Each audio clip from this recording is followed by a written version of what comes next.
ಎಲ್ಲರಿಗೂ ನಮಸ್ಕಾರಗಳು. ತಮ್ಮೆಲ್ಲರಿಗೂ ರಾಜೇಂದ್ರ ಟೆಕ್ ಕಂಪ್ಯೂಟರ್ ಯೂಟ್ಯೂಬ್ ಚಾನೆಲ್ಗೆ ತುಂಬ ಹೃದಯದ ಸ್ವಾಗತವನ್ನು ಕೋರುತ್ತೇನೆ. ನಾವು ಕಳೆದ ಕ್ಲಾಸ್ದಲ್ಲಿ MS ವರ್ಡ್ ಪ್ರಾಕ್ಟಿಕಲ್ ಕ್ಲಾಸ್ 58 ಇದರಲ್ಲಿ ನಮ್ಮ ಡಾಕ್ಯುಮೆಂಟ್ಸ್ದಲ್ಲಿ ತೆಗೆದುಕೊಂಡಂಥ ಪೇಜ್ಗಳಿಗೆ ಯಾವ ರೀತಿಯಾಗಿ ಪೇಜ್ ನಂಬರನ್ನು ಅಪ್ಲೈ ಮಾಡಬೇಕು ಅನ್ನೋದನ್ನು ನಾನು ತಿಳಿಸ್ಕೊಟ್ಟಿದ್ದೇನೆ. ಇನ್ನೂ ಯಾರು ಆ ಕ್ಲಾಸನ್ನು ನೋಡಿಲ್ಲ ಅವರಿಗಾಗಿ ಇವತ್ತಿನ ವಿಡಿಯೋದ ಡಿಸ್ಕ್ರಿಪ್ಷನ್ನಲ್ಲಿ ಅದರ ಲಿಂಕನ್ನು ಹಾಕ್ತೀನಿ. ತಾವು ಲಿಂಕನ್ನು ಓಪನ್ ಮಾಡಿ ಆ ವಿಡಿಯೋ ಕೂಡ ನೀವು ನೋಡ್ಕೋಬೋದು. ಇವತ್ತಿನ class MS word practical class 59. ಇದರಲ್ಲಿ ನಾನು ಟೆಕ್ಸ್ಟ್ ಬಾಕ್ಸ್ ಬಗ್ಗೆ ತಿಳಿಸ್ಕೊಡ್ತಾ ಇದ್ದೀನಿ. ನಾವು ಡಾಕ್ಯುಮೆಂಟ್ಸ್ದಲ್ಲಿ ಏನಾದರೂ ಒಂದು ಕಂಟೆಂಟನ್ನು ಟೈಪ್ ಮಾಡ್ತಿರ್ತೇವೆ. ಎಜುಕೇಷನ್ ರಿಲೇಟೆಡ್ ಇರ್ಬೋದು ಅಥವಾ ನಮ್ಮ ಯಾವುದಾದ್ರೂ ಒಂದು ಟಾಪಿಕ್ ರಿಲೇಟೆಡ್ ಇರ್ಬೋದು. ನಾವು ಏನು ಮಾಡ್ತೀವಪ್ಪ ಅಂದ್ರೆ ಒಂದು ಕಂಟೆಂಟನ್ನು ರೆಡಿ ಮಾಡ್ಕೊತಿರ್ತೇವೆ ಪೇಜ್ದಲ್ಲಿ. ಸೊ ಆ ಕಂಟೆಂಟನ್ನು ಹೈಲೈಟ್ ಮಾಡಿ ತೋರಿಸಲಿಕ್ಕೆ ನಾವು ಏನು ಮಾಡಬೇಕು, ಟೆಕ್ಸ್ಟ್ ಬಾಕ್ಸ್ ತೊಗೋಬೇಕು. ಆ ಟೆಕ್ಸ್ಟ್ ಬಾಕ್ಸ್ದಲ್ಲಿ ನಾವು ಏನು ಮಾಡಬೇಕಂದ್ರೆ ಕೋಟ್ಸ್ ಬರಿಬೋದು, ಕೊಟೇಶನ್ ಬರಿಬೋದು ಅಥವಾ ಒಂದು ಹೆಡ್ಡಿಂಗನ್ನು ಟೈಪ್ ಮಾಡ್ಕೋಬೋದು. ಅಂದರೆ ನಮ್ಮದು ಒಂದು ಕಂಟೆಂಟ ಫೋಕಸ್ ಮಾಡಿ ತೋರಿಸಲಿಕ್ಕೆ ನಾವು ಏನು ಮಾಡ್ಕೋಬೋದಪ್ಪ ಅಂದರೆ ನಾವು ಯಾವ ಟಾಪಿಕ್ ತೊಗೊಂಡಿರ್ತೇವಲ್ಲ ಆ ಟಾಪಿಕ್ ರಿಲೇಟೆಡ್ ಆದಂಥ ಒಂದು ಕೊಟೇಶನನ್ನು ಬರೆದು ನಾವು ಇಡ್ಬೋದು. ಟಾಪಿಕ್ ಇಡ್ಬೋದು ಅಥವಾ ಎಲ್ಲ ಕಂಟೆಂಟ್ ಬರೆದ ನಂತರ ಕೆಳಗಡೆ ಕೂಡ ಇಡ್ಬೋದು. ಸೊ ಅದಕ್ಕಾಗಿ ಟೆಕ್ಸ್ಟ್ ಬಾಕ್ಸನ್ನು ಉಪಯೋಗ ಮಾಡ್ಕೋಬೇಕಾಗ್ತದೆ. ಸೊ ಅದನ್ನು ಯಾವ ರೀತಿಯಾಗಿ ಉಪಯೋಗ ಮಾಡ್ಕೋದು ಅನ್ನೋದನ್ನು ಈಗ ನಾನು ಇವತ್ತಿನ ಪ್ರಾಕ್ಟಿಕಲ್ ಕ್ಲಾಸಲ್ಲಿ ನಿಮಗೆ ತಿಳಿಸ್ಕೊಡ್ತಾ ಇದ್ದೀನಿ. ಸೊ ದಯವಿಟ್ಟು ಪೂರ್ತಿಯಾಗಿ ವಿಡಿಯೋ ನೋಡಿರಿ, ಸ್ಕಿಪ್ ಮಾಡಬೇಡ್ರಿ. ಮತ್ತು ತಾವು ಹೊಸದಾಗಿ ನಾನು ಯೂಟ್ಯೂಬ್ ಚಾನಲ್ ನೋಡ್ತಾ ಇದ್ದರೆ ದಯವಿಟ್ಟು ಸಬ್ಸ್ಕ್ರೈಬ್ ಮಾಡಿರಿ ಮತ್ತು ಬೆಲ್ ಐಕನ್ನ ಪ್ರೆಸ್ ಮಾಡಿರಿ. ಓಕೆ, ಸೊ ಇವಾಗ ನಾನು MS ವರ್ಡನ್ನು ಓಪನ್ ಮಾಡ್ಕೋತೀನಿ. ಸೊ MS ವರ್ಡನ್ನು ಓಪನ್ ಮಾಡಿದ ನಂತರ ಇವಾಗ ಇನ್ಸರ್ಟ್ದಲ್ಲಿ ಬರಬೇಕು. ಇನ್ಸರ್ಟ್ದಲ್ಲಿ ಬಂದ ನಂತರ ಇಲ್ಲಿ ಟೆಕ್ಸ್ಟ್ ಬಾಕ್ಸ್ ಅಂತೇಳಿ ಬರ್ತವೆ. ಸೊ ಇವಾಗ ಬೇರೆ ಬೇರೆ ಅಂತ ಟೆಕ್ಸ್ಟ್ ಬಾಕ್ಸ್ ಇದ್ದಿರ್ತವೆ. ಸೊ ಇದರಲ್ಲಿ ಇರ್ತಕ್ಕಂಥ ಒಂದು ಟೆಕ್ಸ್ಟ್ ಬಾಕ್ಸನ್ನು ನಾವು ಇಲ್ಲಿ ತೊಗೋಬೋದು. ಸೊ ಇವಾಗ ಸ್ಕ್ರಾಲ್ ಮಾಡಿದರೆ ಇಲ್ಲಿ ಬೇರೆ ಬೇರೆ ಅಂತ ಟೆಕ್ಸ್ಟ್ ಬಾಕ್ಸ್, ಕಲರ್ಫುಲ್ ಆದಂಥ ಒಂದು ಟೆಕ್ಸ್ಟ್ ಬಾಕ್ಸ್ ಇದ್ದಿರ್ತವೆ, ಕಲರ್ ಟೆಕ್ಸ್ಟ್ ಇದ್ದಿರ್ತದೆ. ಸೊ ನಮಗೆ ಯಾವ್ದು ಬೇಕಲ್ಲಪ್ಪ ಅದನ್ನು ನಾವು ಏನು ಮಾಡ್ಬೋದು, ಇಲ್ಲಿ ಟೆಕ್ಸ್ಟ್ ಬಾಕ್ಸನ್ನು ತೊಗೋಬೋದು. ಎಕ್ಸಾಂಪಲ್ ನಾನು ಏನು ಮಾಡ್ತೀನಪ್ಪ ಅಂದರೆ ಇದನ್ನು ತೊಗೊಳ್ತೀನಿ. ಸೊ ಈಗ ಟೆಕ್ಸ್ಟ್ ಬಾಕ್ಸ್ ತೊಗೊಂಡು ನಾನು ಏನು ಮಾಡ್ಕೋತೀನಿ ಅಂದರೆ ಇಲ್ಲಿ ಕರ್ಸರನ್ನು ಇಡ್ತೀನಿ ಮತ್ತು ಇಲ್ಲಿ ಟೈಪ್ ಮಾಡ್ಕೋತೀನಿ. ಓಕೆ, ಸೊ ಇವಾಗ ನಾನು ಎಜುಕೇಷನ್ ರಿಲೇಟೆಡ್ ಆದಂಥ ಒಂದು ಕಂಟೆಂಟನ್ನು ಇಲ್ಲಿ ಟೈಪ್ ಮಾಡಿದೆ ಅಂತ ತಿಳ್ಕೊರಿ. ಸೊ ಆ ಕಂಟೆಂಟನ್ನು ಹಾಕೋಕ್ಕಿಂತ ಮೊದಲು ನಾನು ಏನು ಮಾಡ್ಕೋತೀನಿ, ಇಲ್ಲಿ ಒಂದು ಕೊಟೇಶನನ್ನು ಬರಿತೀನಿ. ಓಕೆ, ಸೊ ಇವಾಗ ನಾನು ಏನು ಬರಿತೀನಪ್ಪ ಅಂದರೆ ಇಲ್ಲಿ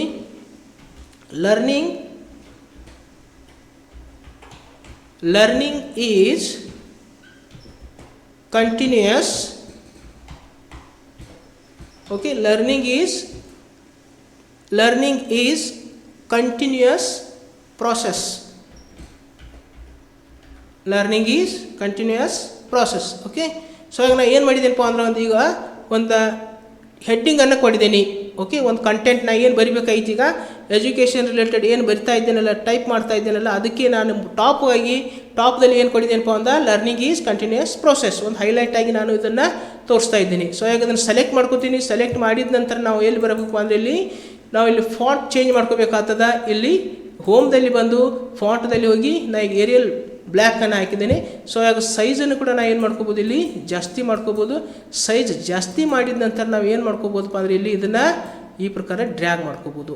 ಓಕೆ, ಡ್ರ್ಯಾಗ್ ಮಾಡಿದ ನಂತರ ನಾವು ಇಲ್ಲಿ ಪುನಃ ಇಲ್ಲಿ ಇಡ್ಬೋದು.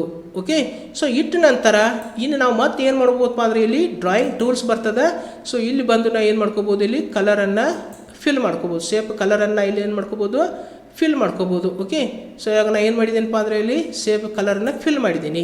ಸೊ ಇವಾಗ ಟೆಕ್ಸ್ಟ್ದ ಕಲರ್ ಕೂಡ ನಾವೇನು ಮಾಡ್ಕೋಬೋದು, ಇಲ್ಲಿ ಚೇಂಜ್ ಮಾಡ್ಕೋಬೋದು. ಸೊ ಇವಾಗ ಇದನ್ನು ಸೆಲೆಕ್ಟ್ ಮಾಡ್ಕೋತೀನಿ.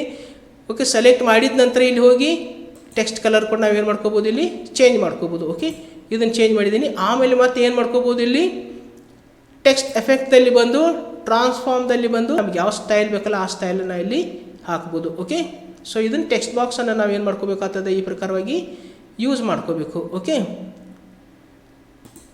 ನಾನು ಇಲ್ಲಿ ಏನು ಮಾಡಿದ್ದೀನಪ್ಪ ಅಂದರೆ ಈಗ ಈ ಪ್ರಕಾರ ತೊಗೊಂಡಿದ್ದೀನಿ.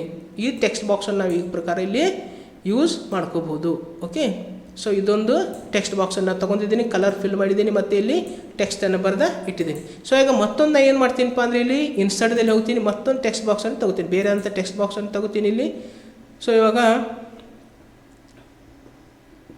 ಈ ಟೆಕ್ಸ್ಟ್ ಬಾಕ್ಸನ್ನು ತೊಗೋತೀನಿ. ಸೊ ಇವಾಗ ಮತ್ತೆ ಏನು ಮಾಡೋದಪ್ಪ ಅಂದರೆ ಇಲ್ಲಿ ನಾವು ಯಾವುದು ಒಂದು ಹೆಡ್ಡಿಂಗ್ ಬರಿಬೇಕಾಯ್ತು ಅಥವಾ ಕೊಟೇಶನ್ ಯಾವ್ದು ಬರಿಬೇಕಲ್ಲ ಇದು ಸೆಲೆಕ್ಟ್ ಮಾಡ್ಕೊಳ್ರಿ. ಸೊ ಇಲ್ಲಿ ರೆಡಿಮೇಡ್ ಟೆಕ್ಸ್ಟ್ ಇದ್ದಿರ್ತದೆ, ಅದನ್ನು ಏನು ಮಾಡ್ಕೋಬೋದು, ಅಲ್ಲಿ ಸೆಲೆಕ್ಟ್ ಮಾಡಿದಂತ ನಾವು ನಮ್ಮದೇ ಆದಂಥ ಒಂದು ಯಾವ್ದು ಬೇಕಲ್ಲ ಅದನ್ನು ಬರಿಬೋದು. ಓಕೆ, ಸೊ ಇವಾಗ ನಾನು ಏನು ಬರಿತೀನಪ್ಪ ಅಂದ್ರೆ never stop learning. Okay, never stop learning. never stop learning because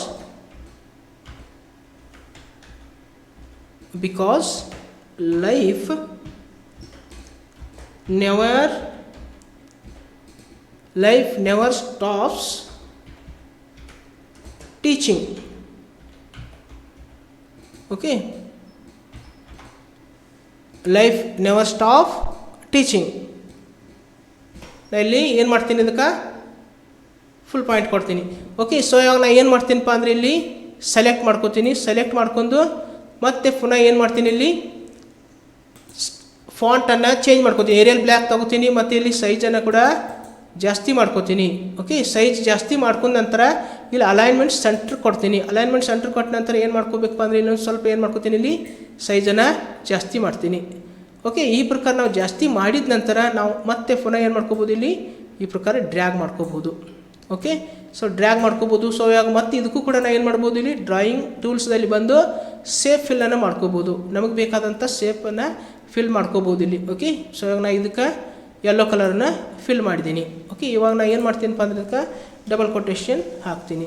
okay, ಇಲ್ಲಿ ಕೂಡ ಡಬಲ್ ಕೊಟೇಶನ್ ಕೊಡ್ತೀನಿ. ಸೊ ಮತ್ತೆ ಇದನ್ನು ಏನು ಮಾಡ್ಕೋಬೋದು, ಇಲ್ಲಿ ಡ್ರ್ಯಾಗ್ ಮಾಡ್ಕೊಂಡು ಇಡ್ಬೋದು. ಈ ಪ್ರಕಾರ ನಾವು ಡ್ರ್ಯಾಗ್ ಮಾಡ್ಕೋಬೋದು ಅಥವಾ ಈ ಪ್ರಕಾರ ನಾವು ಇಲ್ಲಿ ಇಷ್ಟ ಇಡ್ಬೋದು. ಓಕೆ,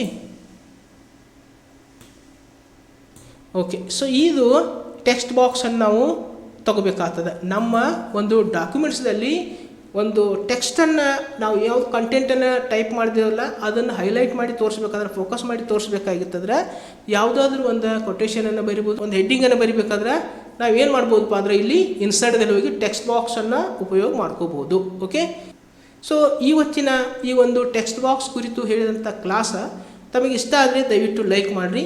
ಜೊತೆಗೆ ಯಾವ ರೀತಿ ಈ ಕ್ಲಾಸ್ ಅನಿಸ್ತು ನಿಮಗೆ ಅನ್ನೋದನ್ನು ಕಮೆಂಟ್ ಮಾಡಿರಿ. ಜೊತೆಗೆ ನಿಮ್ಮ ಫ್ರೆಂಡ್ಸ್ಗಳಿಗೆ ಈ ವಿಡಿಯೋವನ್ನು ಶೇರ್ ಮಾಡಿರಿ. ತಾವು ಹೊಸದಾಗಿ ನಾನು ಯೂಟ್ಯೂಬ್ ಚಾನಲ್ ನೋಡ್ತಾ ಇದ್ದರೆ ದಯವಿಟ್ಟು ಸಬ್ಸ್ಕ್ರೈಬ್ ಮಾಡಿರಿ ಮತ್ತು ಬೆಲ್ ಐಕನ್ ಪ್ರೆಸ್ ಮಾಡಿರಿ, ನನಗೆ ಸಪೋರ್ಟ್ ಮಾಡಿರಿ ಎಂದು ತಮ್ಮಲ್ಲಿ ಕೇಳುತ್ತಾ ಇಂದಿನ ಈ ಕ್ಲಾಸನ್ನು ನಾನು ಇಲ್ಲಿಗೆ ಮುಕ್ತಾಯಗೊಳಿಸ್ತಾ ಇದ್ದೇನೆ. ಮತ್ತೊಂದು ಹೊಸ ಕ್ಲಾಸದೊಂದಿಗೆ, ಹೊಸ ವಿಡಿಯೋದೊಂದಿಗೆ ಪುನಃ ನಿಮ್ಮ ಜೊತೆಗೆ ಬರುವೆ. ಅಲ್ಲಿವರೆಗೆ ಎಲ್ಲರಿಗೂ ನನ್ನ ನಮಸ್ಕಾರಗಳು.